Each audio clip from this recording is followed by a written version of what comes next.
we got a lot of nice video game news out this week. So let's just jump right into one of the biggest game releases of the year. Call of Duty Modern Warfare 2 just came out.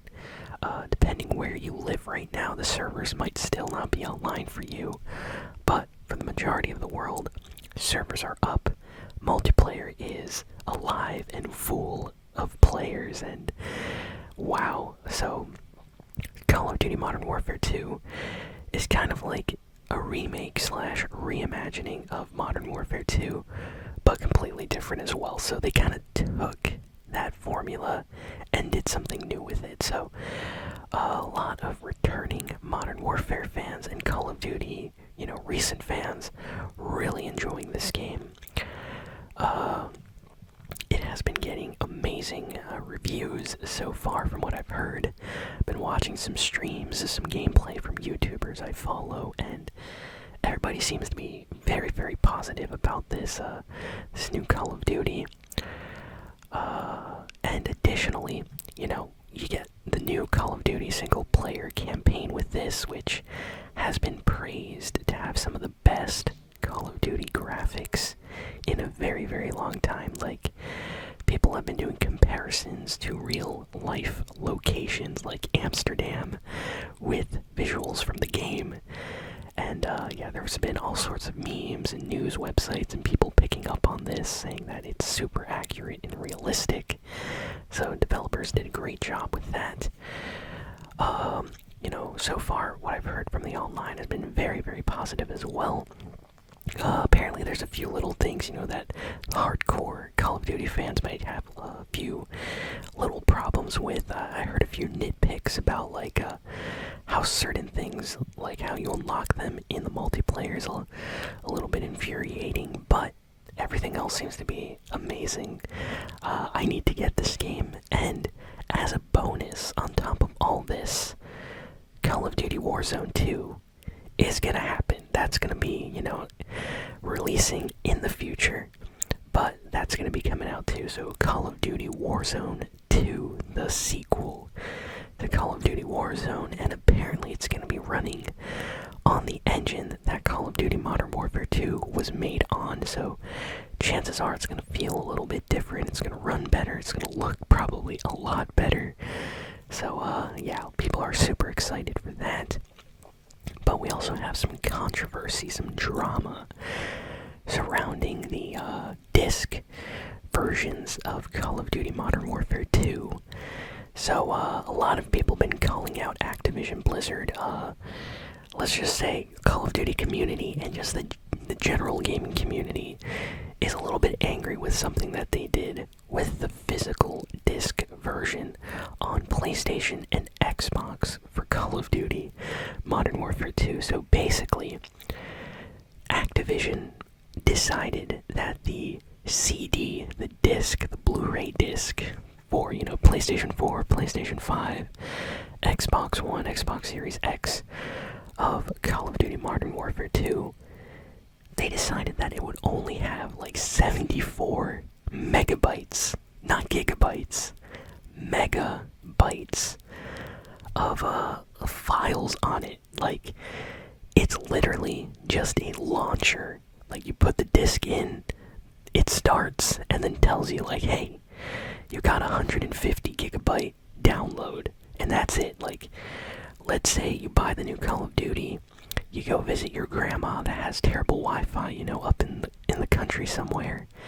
Well, guess what? You're not going to be able to play Call of Duty on your brand new PlayStation 5, no matter what. And there's no single player. They didn't even put the single player on the disc.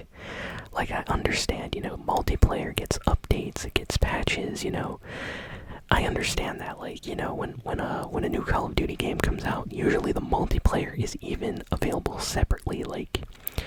I remember when I bought the last Call of Duty, there was option to hey, do you want to download single player? Do you want to download multiplayer? Do you want to download Call of Duty Warzone? Pick what you want to download. And usually they always included the single player campaign on the disc. So like, hey, if in 10 years the Call of Duty servers go down, if you still have the disc, you can put it right in and you can still enjoy the single player even if you don't have internet or a connection to the server to download the multiplayer and all the updates for that. You know, multiplayer servers eventually die, but single player should still be available. So they didn't even put the single player. It's literally like 75 or 74 megabytes of just like a launch file. That when you put it in your PlayStation 5, it's like, hey, you own this game, now let's make you download it. So there is literally no reason to buy the physical version of Call of Duty. Just get it digitally, because they did not put anything on the disc. Like, the disc is basically empty. So a lot of Call of Duty fans, I've been seeing like some stuff on Twitter, been calling Activision, you know, out for this, saying that it's like bizarre that they would do that. And a lot of people are making, you know, some comparisons to other video games. Like, you know, it's a little bit strange. Like, I understand, you know, a game like Fortnite. Fun fact, Fortnite actually had a disc release. And you put the disc in and it installs, like, you know, Fortnite Battle Royale and all that stuff.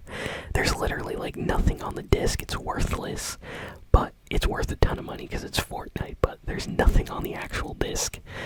And it seems like a lot more gaming companies recently have just been like, hey, buy the disc, which is literally just an unlock key to the server to download. And I'm not a fan of that. I really don't like that, because, you know, I've been on vacation places where they have like the lowest Wi-Fi that I've ever encountered in my life. And I can only imagine like people that live in those areas.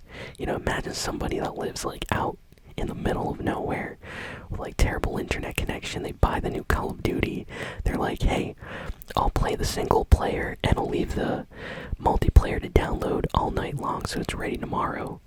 Nope, no single player on the disc. Like, you gotta download the entire game. So I think it's kind of lazy. I'm calling Activision Blizzard out as well with all these other people, and I really don't want to see them do this in the future, because come on, at least include the single player on the CD, because don't even release a CD at that point.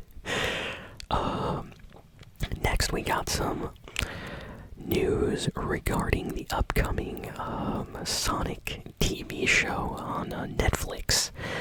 So the new Netflix Sonic series, it's going to be a cartoon animated series, is going to be premiering on December 15th on Netflix. So if you're a Sonic fan and if you have a Netflix account, mark your calendar for December 15th, because Sonic Prime is going to be coming out, and that's the name, Sonic Prime.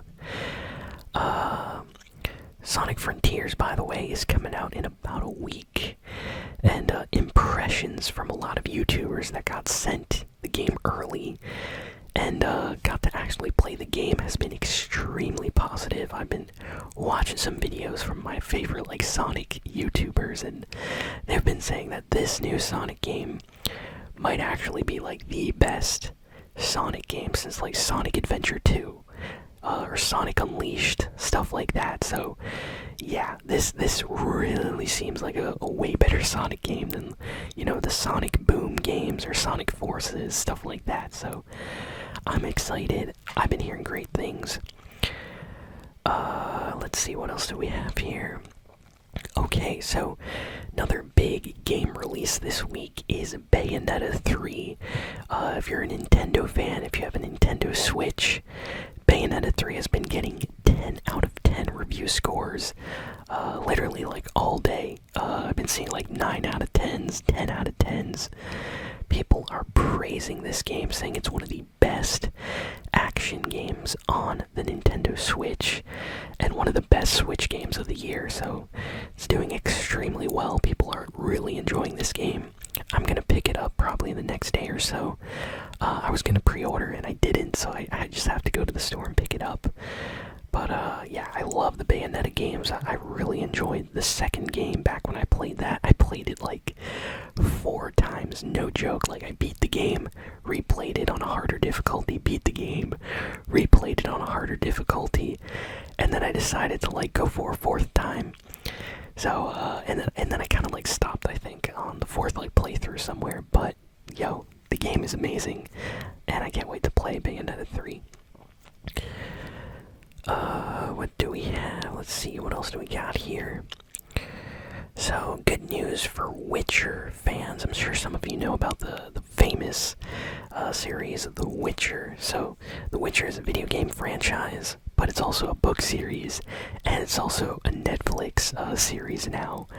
So, apparently, the developers for, Witcher came out to say that they are remaking the original Witcher game, which came out back in like the early 2000s. The game is very janky, like kind of broken. People always call that game out, saying it could definitely use like a remake, and it seems like that's what CD Projekt is actually going to be doing. They hired another studio to remake the game for them, and they're going to be helping with that. So for Witcher fans, there is a new Witcher game that's going to be coming out.